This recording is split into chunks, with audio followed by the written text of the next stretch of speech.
इस वीडियो में आपको अल्लामा यासीन कादरी साहब के मुतालिक बताया जाएगा जिन्होंने हज़रत उस्मान गनी रजी अल्लाह ताला अन्हु की शान में गुस्ताखी की और ये भी फरमाया कि नाउज़ुबिल्लाह वो जंग से भाग गए थे। कुरान और हदीस की रोशनी में इनके फज़ाइल बयान किए जाएंगे। उहद के दिन हजरत उस्मान भाग गए थे मैदान जंग से, तो कुरान हकीम में अल्लाह ने उनकी ये गलती मुआफ कर दी है। और फिर उन्होंने सूरह आल इमरान की आयत नंबर जो 152 में आया ना, वलक़द आफ़ा अन्कुम, बेशक अल्लाह तुम्हें मुआफ कर चुका। बात की तस्दीक करते हैं कि उस्मान बिन अफ़ान ग़ज़वा उहद में भाग गए थे। फरार वही ना, अरबी लफ्ज़ को तर्जुमा क्या करूं यार अरबी लफ्ज़ में भाग। अच्छा फरार अरबी लफ्ज़ को तर्जुमा क्या करूं? नहीं आप फरार ही कहते। तो फरार जाग नहीं होगा ना, भाग गए थे, तशरीफ ले गए थे। हां जी तशरीफ ले गए, तशरीफ लिखा ही नहीं, तशरीफ कुछ दुश्मनों की तरफ की थी, उन्होंने नहीं लिखा। मैं कुरान में बताऊंगा तशरीफ दुश्मनों की तरफ की थी। इबारत पढ़ दे। वो पढ़ रहा हूं। उन्होंने कहा, जब उन्होंने पूछा ना कि हज़रत में एहतिजाज कर रहे थे, तशरीफ दुश्मनों की तरफ की थी, ये गलत बात है। मैं कुरान से पढ़ाता हूं यार, ये किसको कह रहे हैं यार, ये कैसा आदमी है यार।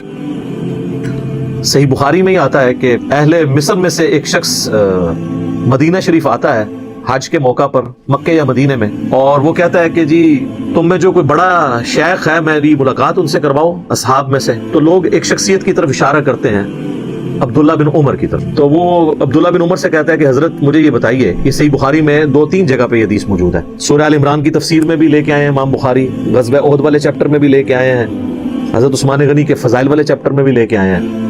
तो सही बुखारी के अल्फाज हैं कि अब्दुल्ला बिन उमर से वो शख्स कहता है कि हजरत ये बताएं कि क्या ग़ज़वा उहद के दिन हजरत उस्मान जो है वो मैदान जंग छोड़कर भाग गए थे? अब्दुल्ला बिन उमर ने फरमाया हाँ ऐसा ही था। उसने कहा कि हजरत उस्मान ग़ज़वा बदर में भी मौजूद नहीं थे? तो अब्दुल्ला बिन उमर ने फरमाया हाँ ऐसा ही था। और फिर पूछा कि जिन असहाब ने दरख्त के नीचे रसूलुल्लाह की बैत की जिसमें सूरह फतह नाजिल हुई, असहाब शजरा जिनके बारे में सही मुस्लिम में हदीस है कि मुझे अल्लाह से उम्मीद है जिन्होंने दरख्त के नीचे मेरी बैत की, जहन्नम की आग उन्हें नहीं छुएगी।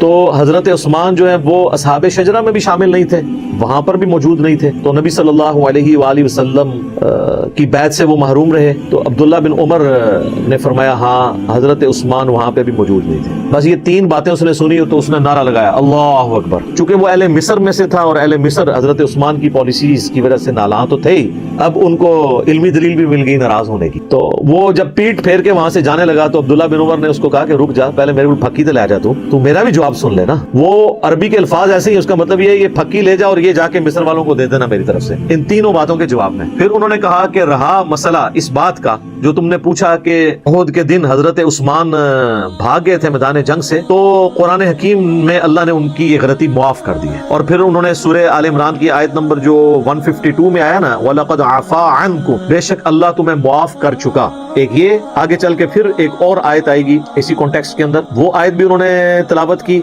और उन्होंने कहा कि चूंकि अल्लाह ताला ने अब मुआफ कर दिया है, लिहाजा अब तुम्हें इस मामले में कोई हर्जा सराई करने की जरूरत नहीं है। ये आयत भी मैं आपको बता देता हूँ। आयत नंबर है 155, वलक़द अफ़ल्लाहु अन्हुम, बेशक अल्लाह ताला मुआफ कर चुका है उन्हें। जितने लोग थे, वो सिर्फ हजरत उस्मान को सिंगल आउट करना गलत है, और लोग भी थे। तो चूंकि ये तो होगी मुआफी। फिर उन्होंने कहा तूने बदर के बारे में पूछा कि बदर में हजरत उस्मान शामिल नहीं थे, तो उसकी वजह यह थी कि वो नबी सल्लल्लाहु अलैहि वसल्लम की इजाजत की वजह से शामिल नहीं हुए थे, क्योंकि नबी सल्लल्लाहु अलैहि वसल्लम की जो बेटी थी सय्यदा रुक़य्या सलामुल्लाहि अलैहा, वो हजरत उस्मान के अक़द में थी और वो उस वक्त सख्त बीमार थी।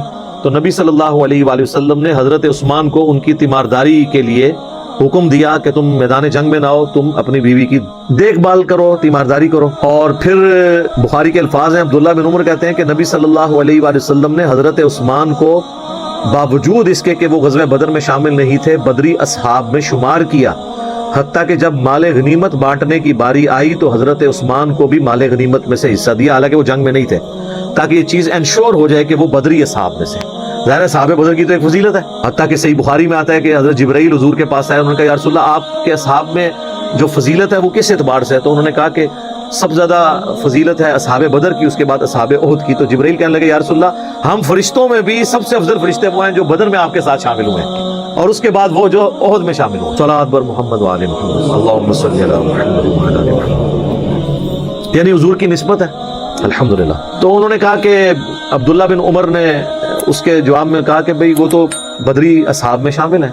रहा तीसरा मसला है जो तुमने कहा कि सुलह हुदैबिया के मौका पर असहाब शजरा में वो शामिल नहीं थे, तो वल्लाह उस दिन उस्मान से ज्यादा मुअज़्ज़ज़ शख्स ही कोई नहीं था, क्योंकि हुजूर अलैहिस्सलाम ने उन्हें अपना सफीर बना के अहले मक्का की तरफ भेजा था اور جب عثمان رضی اللہ تعالیٰ عنہ کی قتل کی افواہ مشہور ہو گئی تو حضور نے جو موت پہ بیعت لی تھی عثمان کے لیے تو لی تھی، وہ سب سے زیادہ معزز تھا اس دن، اور حضرت عثمان وہاں پہ موجود نہیں تھے تو حضور نے اپنا دایاں ہاتھ بلند کر کے کہا کہ یہ عثمان کا ہاتھ ہے، اور اپنے بائیں ہاتھ پہ مارتے ہوئے کہا کہ میں اس کی بیعت بھی لیتا ہوں۔ آپ دیکھیں حضور نے ساتھ ساتھ وہ ایشو سارے کل کیے جس کی وجہ سے کوئی بعد میں تان کر سکتا تھا۔ اصحاب بدر میں شمار کیا تو مال غنیمت میں بھی حصہ دیا تاکہ وہم نکل جائے۔ یہاں پر بھی اصحاب شجرہ میں وہ شامل نہیں تھے، لیکن یہ چیز لوگ بھول گئے کہ اصحاب شجرہ کی جو بیعت موت پہ ہوئی تھی وہ حضرت عثمان کے قتل کے بدلے کے لیے ہوئی تھی۔ جس شخص کے قتل کے بدلے کے لیے بیعت لی جا رہی ہوتی ہے تو وہ تو سب سے زیادہ معزز ہوتا ہے کیونکہ بیعت اس کی وجہ سے ہو رہی ہے۔ پھر بھی حضور نے کیا کہا کہ عثمان موجود نہیں ہے، یہ ہاتھ عثمان کا ہاتھ ہے اور میں اس کی بیعت لیتا ہوں۔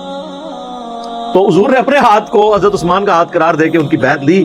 یہ تینوں فضائل حضرت عثمان کے بیان کر کے ان تینوں اعتراضات کے جواب میں حضرت عبداللہ بن عمر نے اس مصری شخص سے کہا کہ جانا اور اہل مصر کو یہ بھی ساتھ دے دینا، یعنی یہ پھکی ہوئی لہجہ جس طرح کوئی علمی آزما خراب ہوئے تو انہوں ایک پھکی ہوئی دیں کہ اگر وہ حضرت عثمان کے اوپر کوئی تان کرے۔